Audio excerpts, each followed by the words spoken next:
So part two of our hiking warm up, you're gonna take that little small PRI squat that you just worked on, getting those really great exhales, finding those adductors, keeping your weight back on your heels. And then we're gonna turn that into a hip shifting exercise. Now, this is gonna help you step up on that rock, turn this way, turn that way.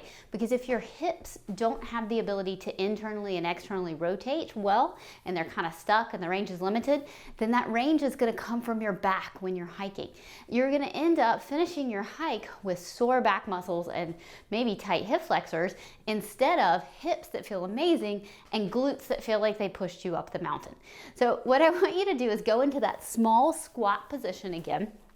So weight is shifted back on your heels, a little bit of round, but not too much hunching. Tailbone dropped slightly, but not really tucked under, shifting your weight forward into your toes. So slight drop, slight round. And then you're gonna think about, as you squeeze, you're gonna draw a hip back. Okay, so one hip is gonna draw back, one hip is gonna shift forward. Okay, if you have tightness, deep hip rotator tightness, or a hip that seems to be tight, I want you to inhale as you pull back that side. So give it a big inhale. You can exhale, squeeze and hold if you want, or you can come back to the middle. All right, so what this looks like from the front. Weight is shifted back mostly on my heels, a little bit of round, but some weight through the balls of my feet, just a little bit, enough so I'm not pulling up my toes to keep from falling backwards. And then you're gonna squeeze and pull back. So this creates a shift in your hip. This hip is externally rotating.